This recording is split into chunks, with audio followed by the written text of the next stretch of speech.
How can we see in the drawing above, in the place of taking the shortest path to the urethra, the vas deferens is the longest path of more than 14 results. When ejaculation occurs, sperm is forcibly expelled from the tail of the epidermis, here, into the deferent duct. Here, the vas deferens, here, joins with the seminal vesicle to form the ejaculatory duct, which passes through the prostate and empties into the urethra. Here. Seminal vesicle, each of a pair of glands which open into the vas deferens near to its junction with the urethra and secrete many of the components of semen. Here we have the prostate or prostate gland. The prostate is a wine-sized gland located between the bladder and the penis. The prostate secretes fluid that nourishes and protects sperm. Here, this thing is the urethra. The duct by which urine is conveyed out of the body from the bladder, and which in male vertebrates also conveys semen. And here we have the bulboreton glands, also called Cooper gland, either of two P-shaped glands in the male, located beneath the prostate gland and the beginning of the internal portion of the penis. They add fluids to the semen. And here we have the scrotum, that protects the testes from the exterior things, and here we have all the complete penis that is it's like a conduct that through passes semen and urine.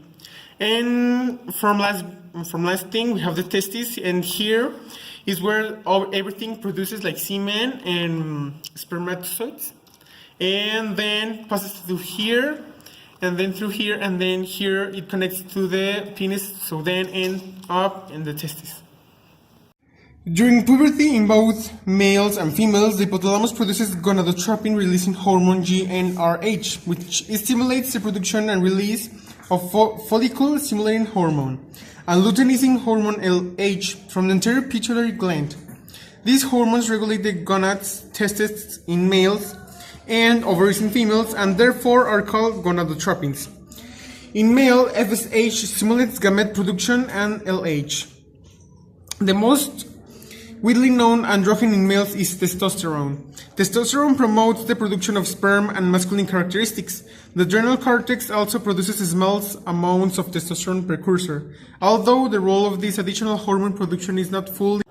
Female reproductive system. I will talk about the inner parts of the female reproductive system, and I will explain some of each later. First, the uterine fallopian tube. This is this part. The ovary, this little part. And the corpus uterus, this big part. The fundus uterus is like a layer that covers the uterus to protect them for some accidents. The urinary bladder is where the pee is contained. The symphysis pubis, the clitoris, urethra, labium majora, labium minora. I will explain it later. The vagina is here. The cervix is where the penis enters, and this is where the semen comes to the uterus. And the rectum, where we make poo. Then the ovaries. The ovaries, you may wonder, where is it? The ovaries is in this part, and they produce eggs, as known oocytes, and also they produce a hormone. The hormones are known as estrogen and progesterone. And then the oviducts. This is the fallopian tubes is here, and they transmission the ova from the ovary to the uterus. So there, they do this travel from the ovary to the uterus. That is this part. The uterus is when the pregnancy occurs. This is where the baby stays in the pregnancy. The endometrium supplies the nutrients to the fertile cells and eventually supports the placenta, where is the baby stays. It's his home, like in these words. So, and the vagina, this part, maybe we know, is where the penis enter, and then it's here deposit his eggs, like this. I will talk about two principal processes that occurs in the female reproductive system, and is the fertilization and implantation. The fertilization occurs in the uterus by the endometrium, and the implantation occurs in the oviduct, in the fallopian tubes. And then I will talk about the oocyte.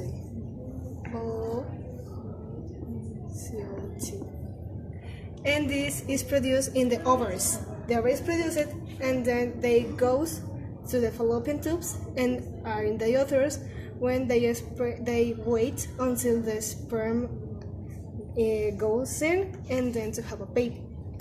Now we talk about the external reproductive female system parts. The mons pubis is the hair in this part.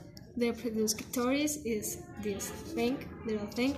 Glans clitoris, the thing about urethral opening, vestibule, labia minora, these things, hymen thorn, vaginal entrance, where is the penis enter, labia majora, and anus.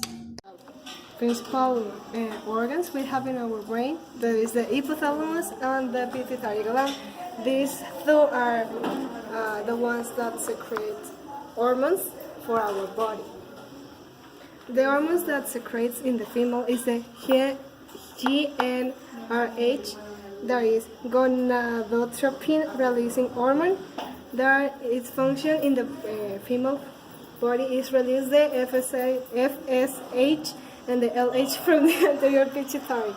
The ones that produce it is produced by the hypothalamus, this part, and then the FSH that stimulates the growth of ovarian follicles, increases the osteolytical production. It's produced by the pituitary gland, the LH that triggers ovulation and development of the corpus luteum, and also is produced by the pituitary gland. The estrogen that regulates that is the one that regulates the menstrual cycle, and is produced by the ovaries, and the progesterone that regulates the condition of the inner lining. Ovaries, and is produced by the ovaries, placenta, and adrenal glands. When it's not pregnant, it has two principal cycles. There is the ovarian cycle and the uterine cycle. The ovarian cycle is divided in three phases. The first one is the follicular phase, when that is made by the FSH, and it relates to the anterior pituitary gland. It stimulates the development of follicle in one of the ovaries, and then is the ovulation. Is also by the GnRH, and the ovulation release of the secondary oocyte from the follicle and into the oviduct. It has 28 cycles. After the ovulation is the luteal phase that is promoted by the LH, and development of the corpus luteum, which consists of the follicular cells left behind after ovulation. The corpus luteum secretes female sex, mainly progesterone. Now we're going to talk about the birth control methods. I'm going to mention the principal ones. The first one is the abstinence. You may think, what is this? This is when you don't have any kind of sex. Is when the two people involved, they don't have sex, and there's not the opportunity to create, to make, or whatever, like babies. So the effectiveness of this method is 100% in pregnancy and 100% in STDs. Next, we have the vasectomy. The vasectomy is a small cut in the upper part of the scrotum, in this part. Then it ties or it cuts in that way, or block the difference. The effectiveness of this method in the pregnancy is almost 100%, but it takes about 3 months for the semen to become sperm-free. So you have to wait after this procedure. In the STD is 0% of effectiveness. Then we have the tubal ligation, is where the fallopian tubes, these ones, are cut or blocked or sealed. that prevents method of sterilization and birth control. It's kind of the same procedure in the vasectomy, but in different parts of the body, actually, in different cases. In the pregnancy, there's 99% of effectiveness in the first year, but after that years, the percent may reduce. And STD is 0% of effectiveness. Then we have the oral contraception. How it works. In birth control pills are usually prescribed for 4 weeks at a time. Women get their period during these hormone-free days. Some preparations have extended hormone dosing with no hormone-free days, so that woman get the periods less than once a month. In the pregnancy, the effectiveness is 99%. In the STD, is 0% of effectiveness. The next one is the contraceptive implants. They're these ones. Is the implantable medical device used for birth control. The device is this one, and you can inject this in different parts of the body, but in the most part of the cases, in the arm. The implant depends on the time release of hormones to handle ovulation or sperm development. So that says that you can use this method in women or in men. The effectiveness of this one in pregnancy is 99%, but in STDs it's 0% of effectiveness. Then we have the IUD. This is a tiny device that is put into the uterus. It's a long-term reversible birth control method. So this is a tiny object that you put in the uterus, and these have an effectiveness of 99%, and in STDs is 0% of effectiveness. Then we have the diaphragm.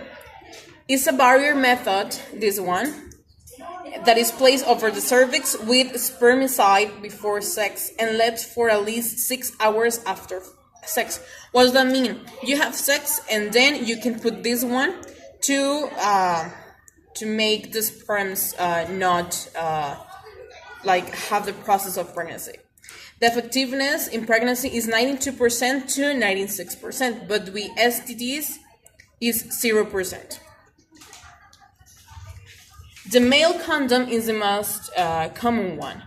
It is used during sexual intercourse to reduce the probability of STD and pregnancy. So you put this this latex thing, over the penis, and during the sex you can use it, and then you have to throw it away.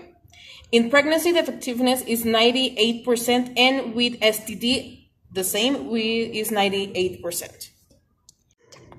In the other side, we have the female condom that is kind of the same, but at the same time it's different. How can I use this one? It is used during the sexual intercourse as a barrier to reduce risk, pregnancy risk, and STD. This one is kind of the same of the male condom, but it has a other circle that you push it, you press it, and you put it into the uterus, and you can use this during the sex. This effectiveness of this method in pregnancy is 79%, and with STD the same, 79%. This one is a coitus interruptus. What is this? Is there reject sexual intercourse pull out method? The man may take out his penis from the vagina, period or orgasm. So it says that it's kind of stop the sperm getting into the uterus. The effectiveness of this one in pregnancy is 90% to 82%, and with STD is 0%, because it can't put the fluids into the uterus, like during the sex it throw away the fluids, so it may contagious. Then we have the natural family planning. What is this? It's a tract of a woman's bodily change through the menstrual cycle. The effectiveness of this one is in perfect use if the woman is really conscious and is really constant with this planning. is a 99% of effectiveness. But in the other side, if that person is not really constant, it's like a normal use, is to 70 to 80%, and with STD is 0%. The last one that we're going to talk about is a morning after pill. This is the pill that you like kind of eat it within 72 hours after the unprotected sex to reduce the risk of pregnancy. The effectiveness is, if you use it during 24 hours after sex, is 99%, and during 72 hours after sex is 89%. And with STD, it has no effectiveness.